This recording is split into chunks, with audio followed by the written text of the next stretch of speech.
tá?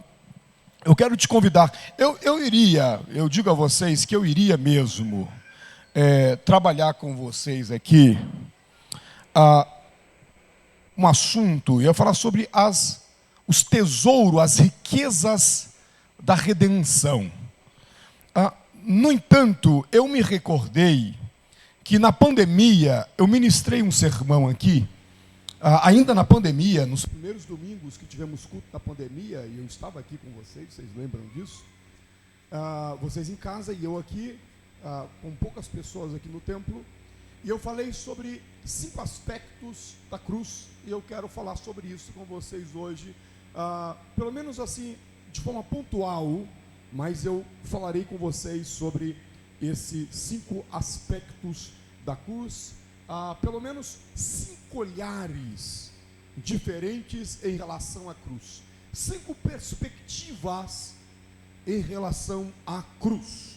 Por favor, para tanto, por gentileza, vou pegar um texto a pretexto, Romanos, carta do apóstolo Paulo aos Romanos, por favor. Eu não vou fazer a exposição de Romanos, tá? Já percebeu que é uma mensagem temática, tá bem? Aos Romanos, capítulo 8. Aos Romanos, capítulo 8, por favor.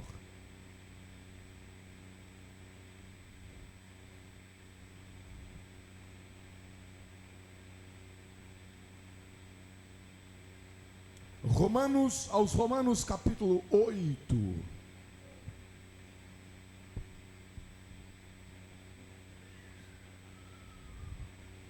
Aos Romanos, capítulo 8, eu lerei parte desta perícope que vai até o versículo de número 11. Não lerei toda ela, mas parte dela. E diz assim o texto bíblico: agora, pois, já não existe nenhuma condenação para os que estão em Cristo Jesus, porque a lei do Espírito da vida em Cristo Jesus livrou você da lei do pecado e da morte, porque aquilo que a lei não podia fazer por causa da fraqueza da carne, isso Deus fez, enviando o seu próprio Filho em semelhança de carne pecaminosa, e no que diz respeito ao pecado, e assim Deus condenou o pecado, oh meu Deus do céu, na carne, a fim de que a exigência da lei se cumprisse em nós, que não vivemos segundo a carne, mas segundo o Espírito. Os que vivem segundo a carne se inclinam para as coisas da carne, mas os que vivem segundo o Espírito se inclinam para as coisas do Espírito. Pois a inclinação da carne é morte, mas a do Espírito é vida e paz. E você diz amém? Se assenta, por favor.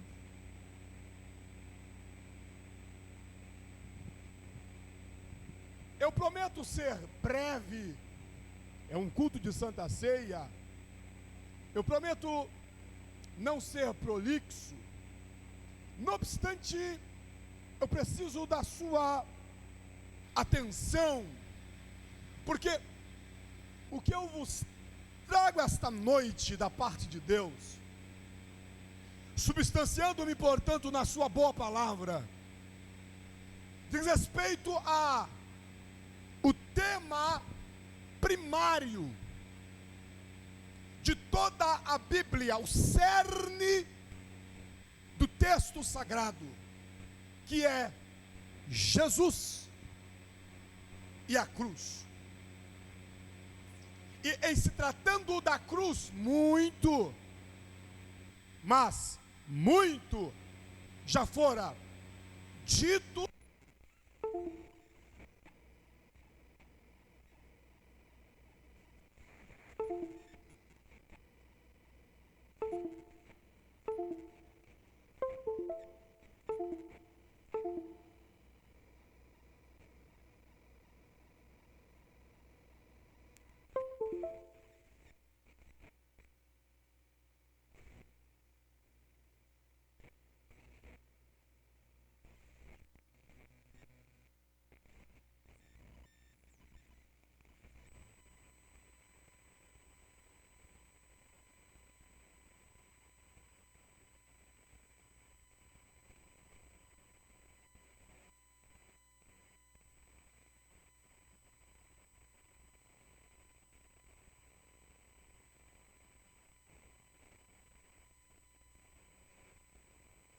relevância e revelação à humanidade se deu na cruz. Porque na cruz a obra redentora é consumada.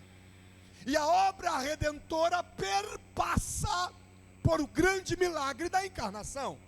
Desse modo, muito embora o ponto nodal da morte seja a ressurreição, a cruz é o centro de tudo isso.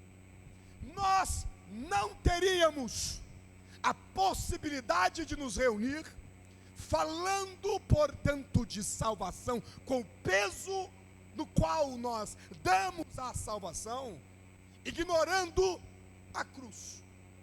A cruz não é loucura, a cruz não é utopia, a cruz não é uma fantasia, muito embora alguns já tenham tentado, e você conhece a tradição paralela, que tentou desmistificar a religião cristã,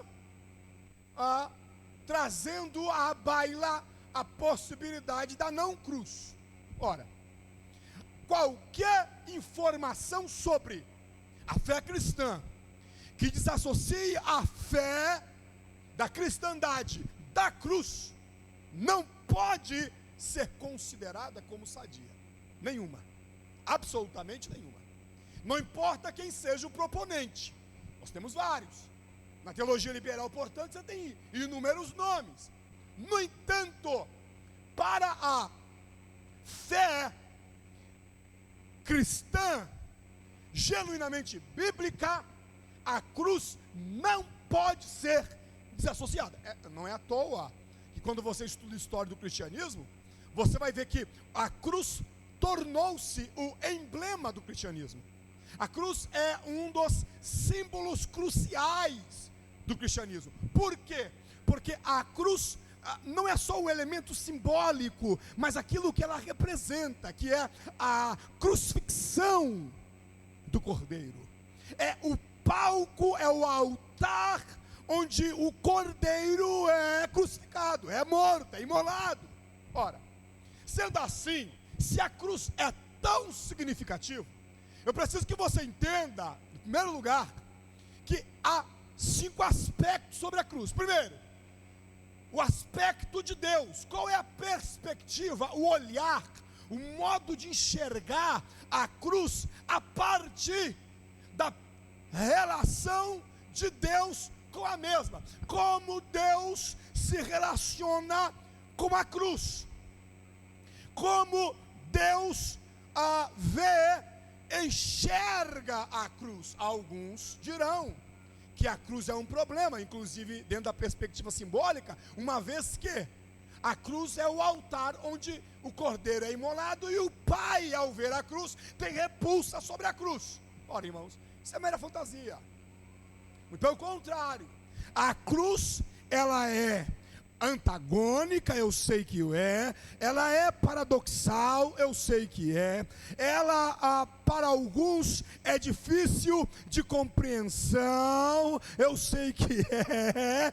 No entanto, a cruz revela o lugar onde a ira de Deus, ela é aplacada. Como é que Deus então contempla? O Pai contempla a cruz. Porque a contemplação divina da cruz dá-se a partir daquilo que nós chamamos em teologia de a doutrina da propiciação. Porque o que é propiciação? É a ação de propiciar. E o que é propiciar? É tornar algo propício. Observe, nas religiões animistas, você tinha que agradar o divino, levando a esse divino uma oferta, no afã de aplacar a ira do divino. Então, o adorado pegava elementos, oh meu Deus, me ajuda a dizer isso.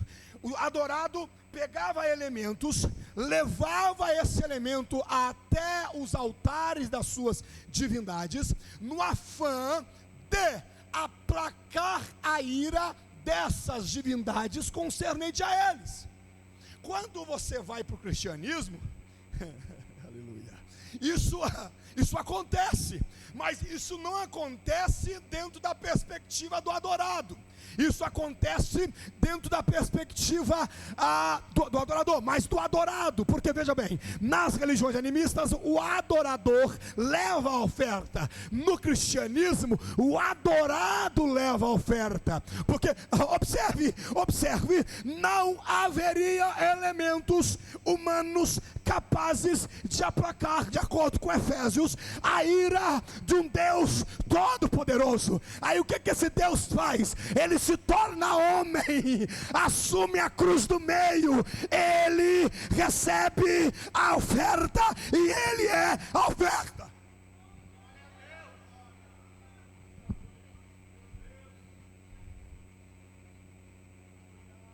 Aleluia. Aleluia. Ele não fica como as divindades esperando. Não. Ele encarna. Eu não disse o Pai, eu disse ele. Ele, me refiro à divindade. Deus encarna a partir da segunda pessoa da Santíssima Trindade. João capítulo 1, versículo de número 1 diz que o verbo se fez carne. Quando você pega esse mesmo capítulo 1 de João, versículo 14, ele diz que não só se fez carne, mas como habitou entre nós, e vimos a sua glória. Quem é esse que encarna? É Deus, encarne. Não é à toa que Jesus receberá um título, e o título que é dado a ele é Emanuel. É o Deus conosco, é o Deus no meio de nós, é Deus tabernaculado, é Deus habitando no meio do povo, é Deus comendo a comida é Deus com a gente. Ele é. Aí quando você pega João escrevendo a primeira missiva, o João diz no capítulo 2 que ele quem? Jesus, não foi, não será, o texto diz, ele é a propiciação pelos nossos pecados, ele é a cobertura pelos nossos pecados, ele é, a partir dele, ele é o elemento a partir do qual a ira de Deus é aplacada, ele é o fator anelar entre nós e Deus. Nós não conseguiríamos nos aproximar de Deus se não fosse a partir da cruz. A cruz tornou Deus possível a nós, porque se de um lado o pecado nos apartou de Deus, se por um lado o pecado nos distanciou de Deus, se por um lado o pecado nos afastara de Deus, a cruz nos reconciliou com Deus novamente. A partir da cruz Deus tornou-se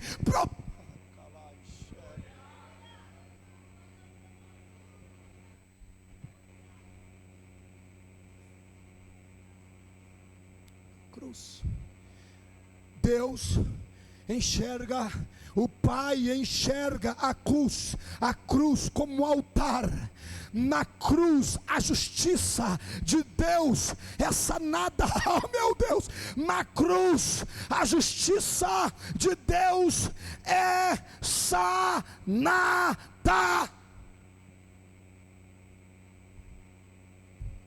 Romanos capítulo 3, versículo 23 a seguir diz assim, ó. Romanos capítulo 3, versículo 23 a seguir, deixa eu correr. Romanos 3, 23 diz assim, ó. Olha o que o versículo 23 diz: pois que todos pecaram e carentes estão da glória de Deus. Só que o texto não para por aí, vírgula. Versículo 24: sendo justificados gratuitamente por sua graça, mediante a redenção que há em Cristo.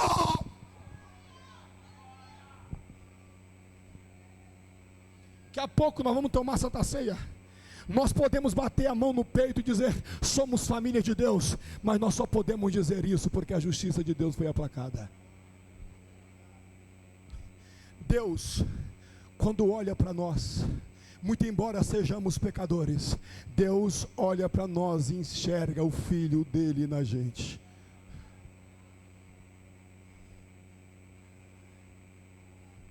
Pastor, você quer dizer que com isso? Eu vou falar rapidinho para você aqui. Não há mais condenação. Vou falar de novo. Não há mais condenação. A Bíblia diz pelo menos 14 vezes que a ira é a função ativa da santidade de Deus. Deus se ira porque é santo. E a santidade de Deus, a nos ver como só pecadores, revelaria para nós uma sentença. E a sentença é: o salário do pecado é a morte.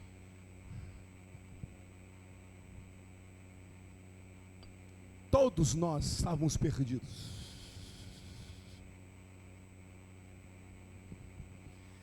Sua carinha bonitinha não te faria escapar da sentença da ira de Deus.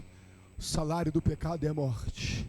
Só que Deus sabia que morreria todo mundo, e a ira dele não seria aplacada, porque todos que morriam em estado de imperfeição. Aí aquele que é perfeito, aquele que não tem pecado, não se faz pecador, mas se faz pecado por nós. Aquele que não tem pecado assume o meu e o teu lugar. Deus olha para Jesus, enxerga nele a ira dele derramada e a justiça aplacada. Quando Deus olha para a cruz, Deus enxerga na cruz a redenção dos nossos pecados. Daí podemos falar como Paulo, porque Paulo termina o capítulo 7 de Romanos dizendo que Paulo vem naquela conversa: o que eu posso fazer eu não faço, o que eu quero fazer eu não consigo fazer, quando faço o que não quero, já não sou eu que faço. E então percebo que há uma lei que batalha contra a lei do meu entendimento. Aí Paulo vem brigando, falando sobre isso, aí Paulo dá um grito: miserável homem que sou, quem me livrará do corpo dessa morte? Versículo 24. Aí você tem o versículo 25. Aí o versículo 25 parece terminar, mas não termina o versículo 25, porque Paulo, quem estuda Romanos sabe que Romanos é uma dificuldade para você tentar desmembrar os capítulos de Romanos, porque é uma conexão entre um capítulo e outro. E Paulo então conecta o que ele estava falando no versículo 25, que não era versículo na época, Paulo escreveu, ao versículo 1 do capítulo 8. Aí Paulo diz: agora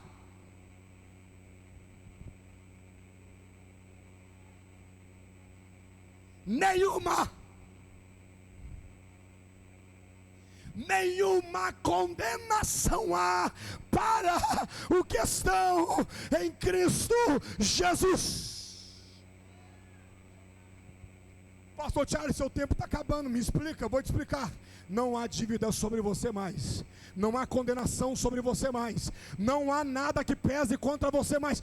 Todos os pecados, o que você cometeu e que ainda nem cometeu, todos os seus pecados foram subjugados pelo homem da cruz do meio.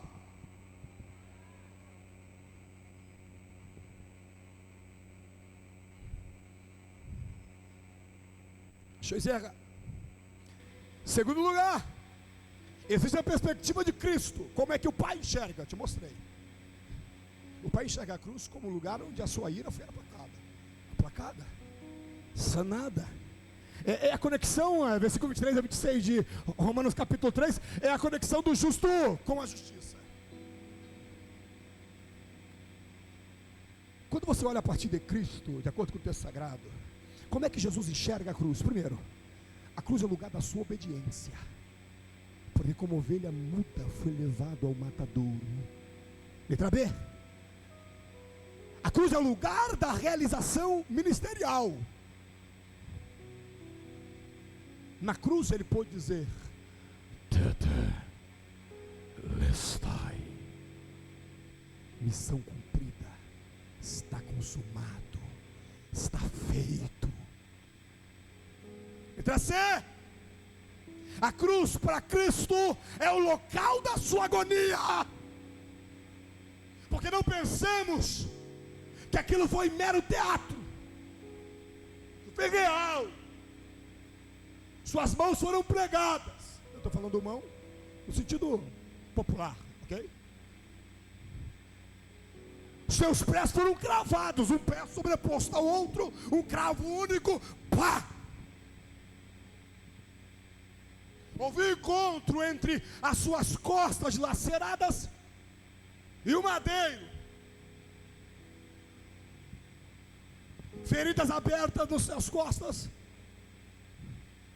face às chibatadas que recebera, cujas pontas eram feitas de metais e ossos, e um pouquinho de esfera que amaciava a carne enquanto batia e rasgava com os metais e ossos. Suas costas abertas, acabaram de tirar um manto sobre as suas costas, porque na zombaria que fizeram com ele, colocaram o manto nas costas, cravaram uma coroa de espinho sobre a sua cabeça, bateram com um pedaço de cana, cravando os cravos ao seu couro cabeludo. O sangue escorreu. Quando tiraram o manto das suas costas, o manto reabriu as feridas.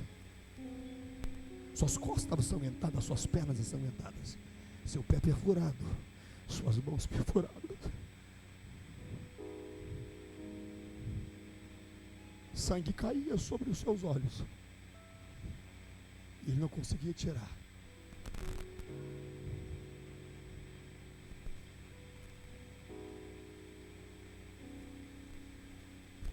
Perguntaram a Max Lucado uma vez: Max, o que foi que segurou ele na cruz? Foi medo dos romanos? Não. Foi por causa da murmuração do povo? Não. O que segurou ele na cruz foi amor. Pregos não segurariam ele na cruz.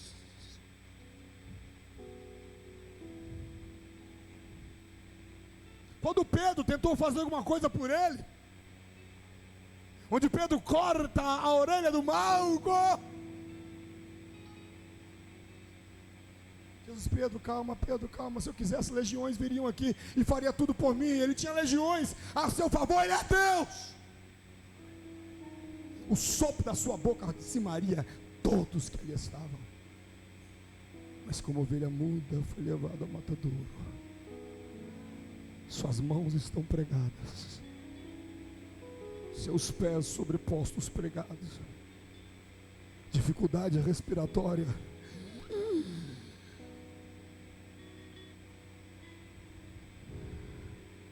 ele sente sede, coloca um vinagre para ele tomar, escarnecem dele. De acordo com os salmos, os demônios gritavam ao redor, porque todos achavam: acabamos o movimento do Messias, o homem do caminho acabou. Só que eles esqueceram que ele não era o homem do caminho, ele era o caminho.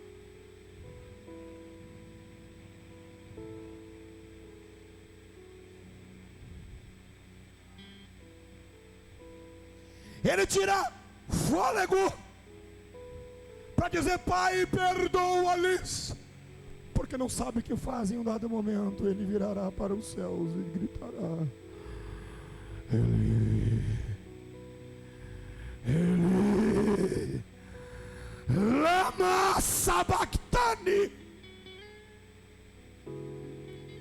Deus meu,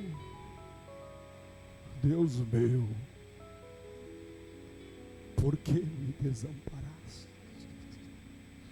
Os salmos dizem que Deus não consegue ficar parado no seu trono. Ele ponga nas asas de um querubim e ele vai andando, sobrevoando a terra. O sol é obscurecido e ele está dizendo: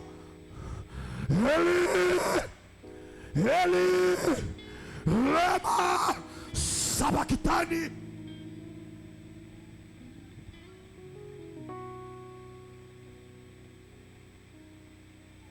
Seu sofrimento foi real, não foi um teatro. A agonia foi latente.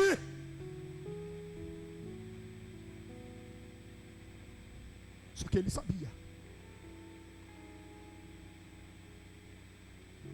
que a morte seria tragada pela vitória. Ele sabia disso, e ele vai até o último instante. A morte se aproxima. Entretanto, de acordo com o texto bíblico, é Ele quem entrega a sua vida.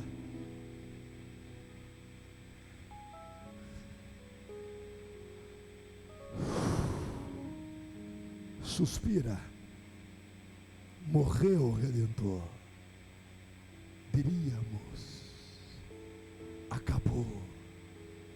Só que a morte segurou o filho de Maria, mas não conseguiu conter o Filho de Deus. Ao terceiro dia, ao terceiro dia, aí Paulo escreve lá na frente o seguinte. Paulo escreve a sua primeira carta à igreja em Corinto, capítulo 15, versículo 51, a seguir, dizendo o seguinte: eis que vos digo um mistério. Na verdade, nem todos dormiremos, mas seremos transformados no momento, no abrir e fechar de olhos, ante a última trombeta, porque a trombeta soará, os mortos ressuscitarão primeiro, depois nós, os que estivermos vivos, seremos transformados. Por que, Paulo? É muito simples, porque convém que isso que é corruptível seja revisto da incorruptibilidade, isso que é mortal da imortalidade. Ora, quando isso que é corruptível ser revestido da incorruptibilidade, isso que é mortal da imortalidade, então, então cumprir-se-á a palavra que está escrita: tragada o que, Paulo? Tragada foi a morte pela vitória.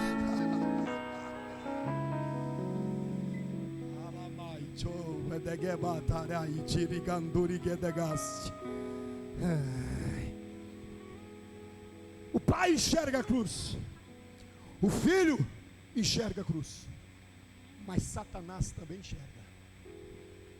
E como é que Satanás enxerga a cruz? Vamos lá. Primeiro, a perspectiva de Satanás em relação à cruz é derrota.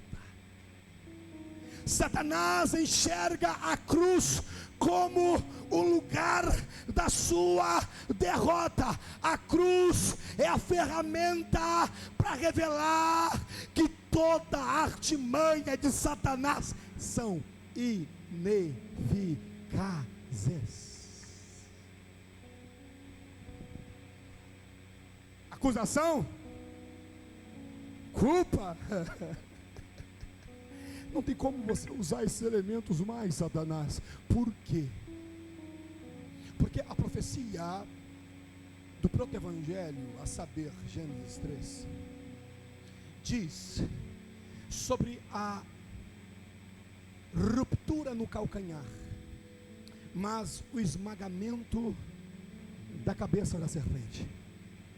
A cruz foi o lugar onde toda a potestade foi despojada.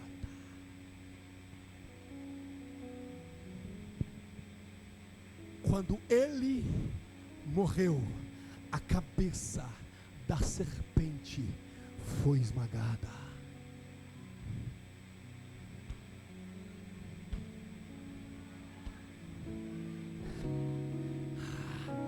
A Aí vem Paulo dizendo: calma, calma, Paulo é demais, eu gosto de Paulo. Paulo diz assim: calma, calma, calma. Vocês entenderam que o domínio da serpente foi retirado? Então entendemos.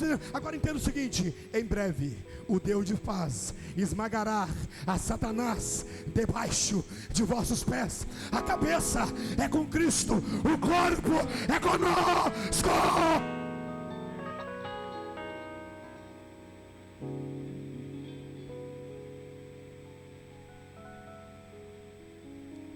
Deixa eu terminar.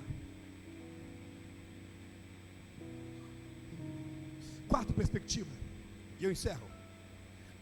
Como é que o pecado, aí é claro que eu estou usando uma linguagem para colocar pecado no sentido de pessoalidade, mas observe, como o pecado vê a cruz. Primeiro, o pecado trouxe para nós dívida. A cruz pagou a dívida. O pecado trouxe para nós mancha. A cruz limpou-nos dos nossos pecados. O pecado trouxe para nós ofensa. A cruz, retidão. O pecado nos aprisionou, mas a cruz libertou-nos. Sabeis por quê? Isaías explica isso. Isaías diz que Deus pegou todos os nossos pecados. Eu gosto de Isaías. Vou citar um texto de Isaías. Isaías diz que Deus pegou todos os nossos pecados e subjugou. O que é subjugar, pastor Charles? Subjugar é colocar debaixo do pé.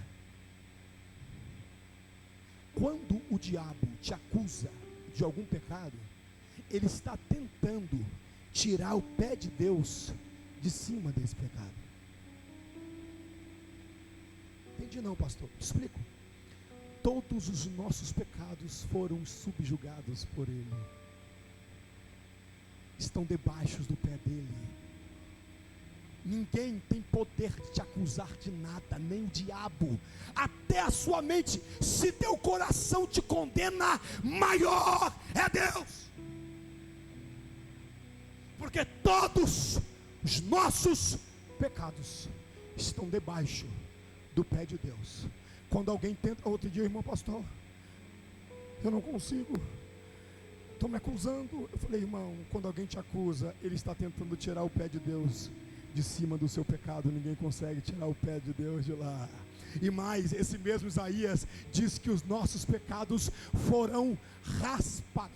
Não tem como eu explicar isso aqui agora, mas a ideia do Isaías é que é como um papel onde essa mentalidade antiga, onde era escrito, aí você vinha e raspava tudo aquilo, tirava para escrever de novo.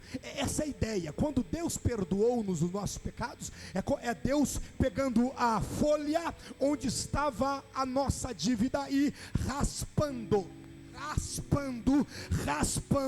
como quem diz, não tem mais nada, não tem mais nada. O que é que tem? Tem um espaço para escrever uma história nova.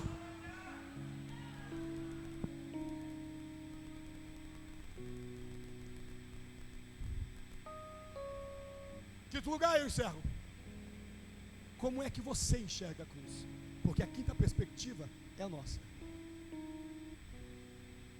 Eu tenho pelo menos 5 pontos aqui, subpontos. Não vou trabalhar nenhum. Mas como que você enxerga a cruz?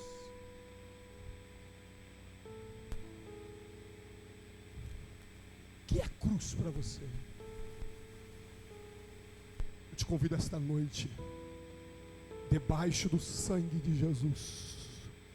Eu te convido esta noite, gritar para quem quiser ouvir. Não tem condenação mais sobre você. Não há nada que pese sobre você. As pessoas não podem te acusar, o diabo não pode te acusar, a tua mente não pode te acusar, teu coração não pode te condenar, porque agora nenhuma condenação há para os que estão em Cristo Jesus.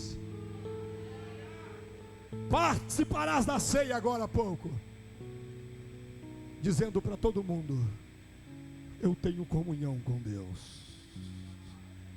O pecado nos afastou, mas quando você ceia, você está dizendo: eu tenho comunhão com Deus, eu estou de volta com Deus, eu tenho uma nova história. Aquilo que foi escrito pelo pecado, Deus raspou e escreveu algo novo.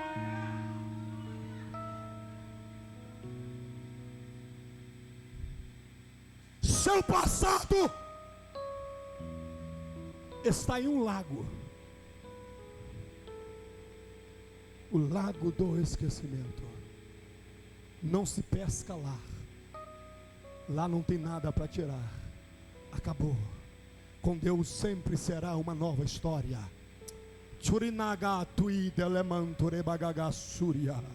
Curva a sua cabeça sentado como você está. Há uma nova história. Jesus assumiu a cruz para mudar o desfecho da nossa história. Por mais triunfalista que pareça essa mensagem que eu estou a dizer a vocês, levanta a cabeça, empina o nariz, bate a mão no peito, estufa o peito. Ninguém te condena, nada te condena. Você está livre, liberto, limpo, purificado. Você não é mais prisioneiro, livre és. E livre estás pela cruz de Cristo. Ó Deus, esta é a tua palavra. Nós nos envergamos a ela, porque estamos a falar da cruz. Ensina-nos a enxergar a vida a partir da cruz. Que os nossos óculos sejam mudados, Senhor, e que enxerguemos, pois, a vida a partir da cruz. Esta é a minha oração, em nome de Jesus. Pastor, obrigado.